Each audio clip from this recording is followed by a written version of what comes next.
반갑습니다. 바른교회 장승재 목사입니다. 오늘 하나님의 말씀은 사무엘상 9장 1절에서 14절까지의 말씀입니다. 사무엘상 9장 1절에서 14절까지의 말씀.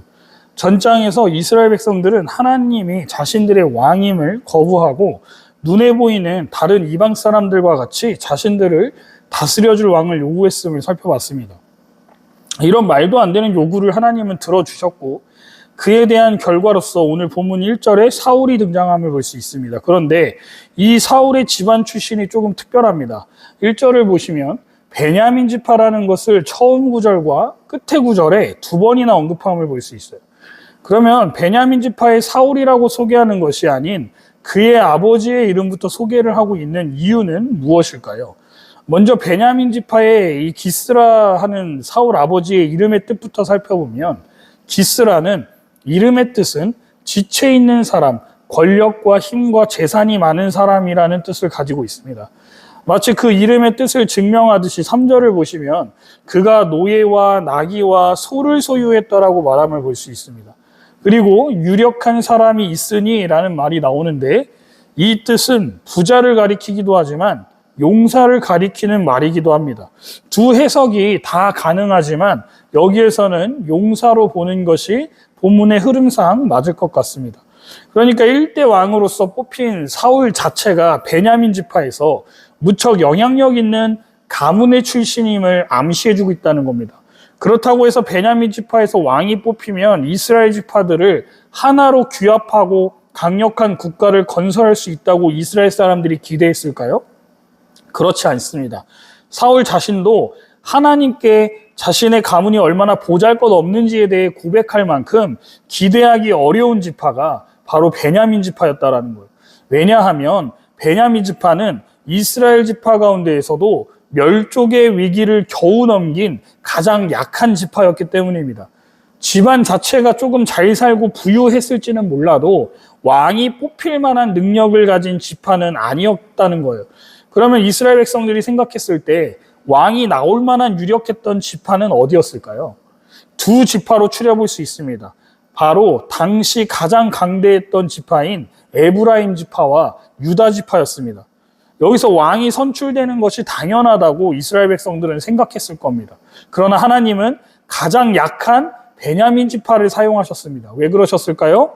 하나님께서는 이스라엘 자손들이 요구하는 왕을 선택하시는 과정에서 이스라엘 사람들이 보기에 합당하고 좋아 보이는 기준을 가지고 왕을 선택하셨기 때문입니다.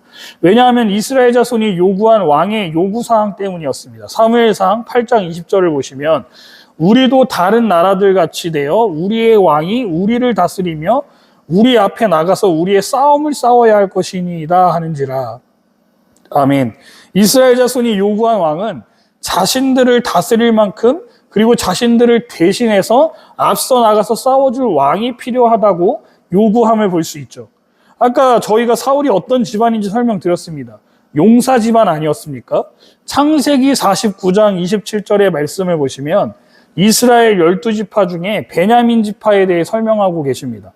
베냐민은 물어뜯는 일이라 아침에는 빼앗은 것을 먹고 저녁에는 움킨 것을 나누리로다. 아멘. 이렇게 가장 용맹스러운 지파로 정평이 나 있던 지파가 바로 베냐민 지파였습니다. 베냐민 지파는요, 이스라엘 총회와 맞서 싸운 적이 있는 지파입니다. 그때 베냐민 지파가 3차전에서는 비록 패배했지만 1, 2차 전쟁을 모두 승리로 이끌었던 적이 있을 만큼 하나님께서는 그렇게 용맹한 지파에서 왕을 찾으신 겁니다.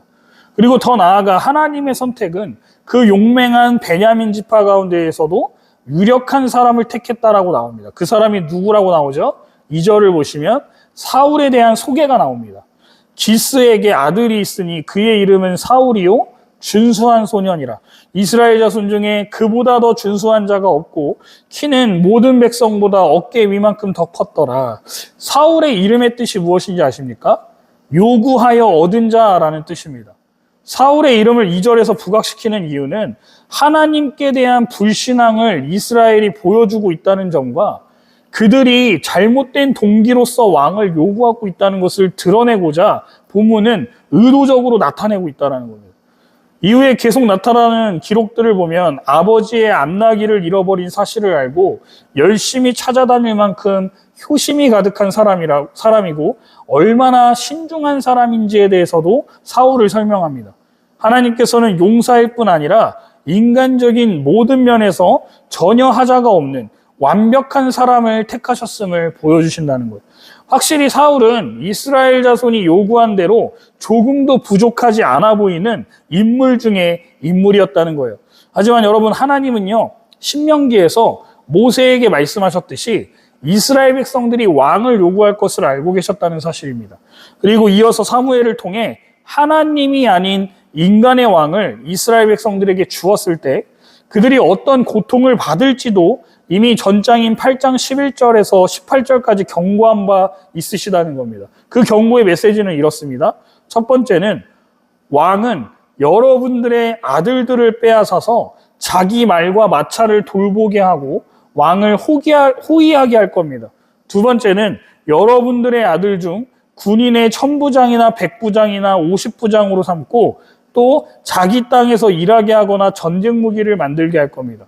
세 번째, 왕은 여러분의 딸도 빼앗아 향수나 요리를 만들게 할 겁니다. 네 번째, 왕은 여러분의 제일 좋은 밭과 포도원과 올리브나무 밭을 빼앗아서 자기 신하들에게 주고 여러분의 남종과 여종 가장 좋은 소와 나귀도 다 빼앗아서 왕의 일을 시킬 겁니다. 그러나 이스라엘 백성들은 이러한 경고에도 불구하고 8장 19절에 백성이 사무엘의 말 듣기를 거절하여 이르되 아니로소이다. 우리도 우리 왕이 있어야 하리니 라고 말하고 있습니다. 이스라엘이 사무엘에게 왕을 달라고 요구하신 모습을 하나님께서 뭐라고 평가하십니까? 하나님 자신을 버리는 행동이라고, 이들이 나를 원하지 않고 있다고 지금 말씀하고 계십니다. 주 안에 한 몸 된 지체 여러분, 우리는 어떤지 돌아봐야 할 말씀이라 생각됩니다. 우리들도 여전히 아직도 하나님께서 나를 다스리시고 간섭하시고 이끌어 가시는 게 불편하신 분 계십니까? 그래서 하나님이 필요 없다고, 나를 지켜줄 수 있는 직접적이고 눈에 보이는 현실적인 것이 있어야 된다고 지금 당장 나를 증명해 줄 만한 것을 달라고 하지는 않은지 말입니다. 이스라엘 백성들과 같이 하나님이 아닌 나를 지켜줄 수 있다고 생각하시는 것이 있다면 그것이 무엇인지 한번 생각해 보는 하루가 되길 소원합니다. 만약 하나님보다 다른 어떤 것이 나를 지켜줄 수 있을 거라고 믿는 것이 있다면 하나님께서는 지금 뭐라고 하시냐면 네가 나를 버렸다라고 말씀하신다는 겁니다. 하나님의 이 가슴 아파하시는 음성을, 그리고 하나님이 아닌 다른 것들을 원할 때 우리가 어떤 비참한 삶을 살게 되는지를 보여주고 있습니다. 인간의 기준으로 볼 때 적합한 듯 보였던 이스라엘의 초대왕 사울은 성경에서 구체적으로 키가 크다고 언급된 유일한 이스라엘 사람이었습니다. 다른 곳에서 큰 키가 나오는 경우는 이스라엘의 대적들을 말할 때 나온 표현들로 대부분 나오고 있다는 사실을 알아야 합니다. 이렇듯 사무엘상 저자는 의도적으로 지금 사울의 외모와 특징들의 내용을 포함시킨 이유는 이스라엘의 일대 왕을 비난하고자 하는 의도가 있음을 암시하고 있다는 거예요. 그리고 하나님께서 사무엘을 소개할 때는 2장 21절에서 여호와께서 함께 하신다라는 내용들이 언급되고 있는 반면에 사울은 그러한 언급 자체가 나타나지 않습니다. 사울이 하나님의 양떼를 위한 목자로 봉사하기에 인간적인 눈으로 봤을 때는 좋아 보였을지 몰라도 하나님이 보시기에 부적절한 것으로 여겨지고 서술되는 이야기들이 3절과 10절에 자세히 나옵니다. 특별히 족장 시대에서 하나님이 함께 하심으로 이스라엘을 올바르게 이끌었던 인물들을 소개할 때 아브라함, 이삭, 야곱, 모세를 보면 유능한 목자로 성경은 묘사합니다. 반면에 사울은 지금 목자로서 얼마나 서투른지 자기 아버지 집을 떠나 돌아다니던 암나기를 몇 마리도 찾지 못할 정도였다라고 4절에 증거하고 있지 않습니까? 9장 20절을 보시면 이 암나기들이 결국에는 사울의 도움 없이 집으로 돌아왔다라고 나옵니다.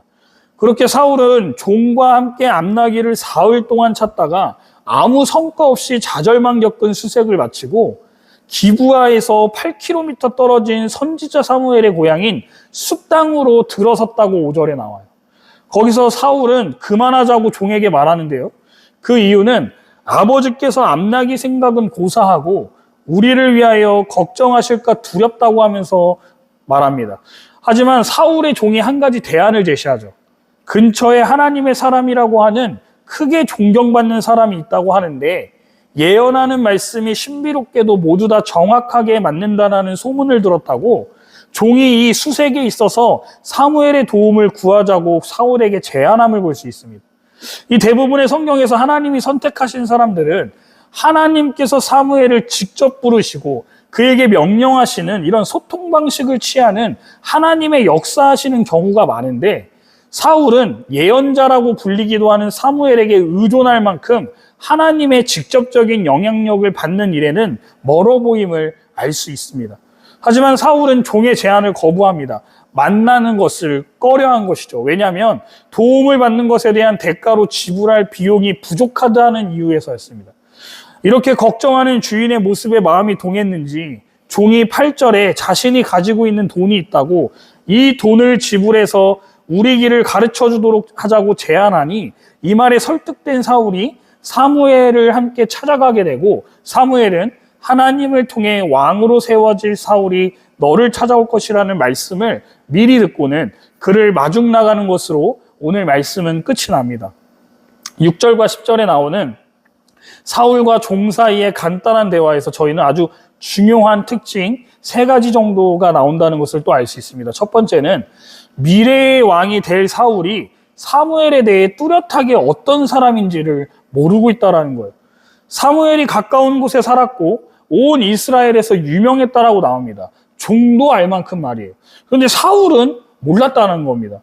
두 번째는 사울이 인생의 시련에서 하나님의 도움을 구할 생각도 못했다라는 점이에요. 오히려 자신들의 문제를 해결하는데 영적인 도움을 구할 필요를 인정한 것은 사울이 아니라 사울의 종이었다는 것을 저희는 잊어서는 안 됩니다. 이 시점에서 사울이 하나님에게 도움을 구해야 한다는 영적인 감각도 없었다는 사실을 보여준다는 겁니다. 세 번째로는 사울이 영적인 도움을 받는 것을 대가를 지불하고 사는 것으로 생각했다는 겁니다. 이 당시 부도덕한 선지자들은 이런 대가를 요구할 수도 있었겠지만 하나님의 사람이었던 사무엘은 이미 사울이 올 것이란 걸 알고 있었기 때문에 돈을 요구했을 일도 없을 뿐더러 하나님의 진정한 종들은 그런 돈을 요구하지 않는다는 사실이에요. 오늘 저희에게 본문 말씀이 가르쳐주고자 하는 교훈은 하나입니다. 하나님이 보시기에 좋아 보이는 사람과 인간인 우리가 좋아 보이는 것이 다를 때 하나님은 우리의 고집을 꺾지 않고 들어주신다는 겁니다. 그런데 그 결과가 어떻습니까? 이렇게 해서 선택을 받은 사울이 이스라엘 백성들을 하나님의 뜻에 합당하게 백성들을 이끌어 갔냐라는 거예요.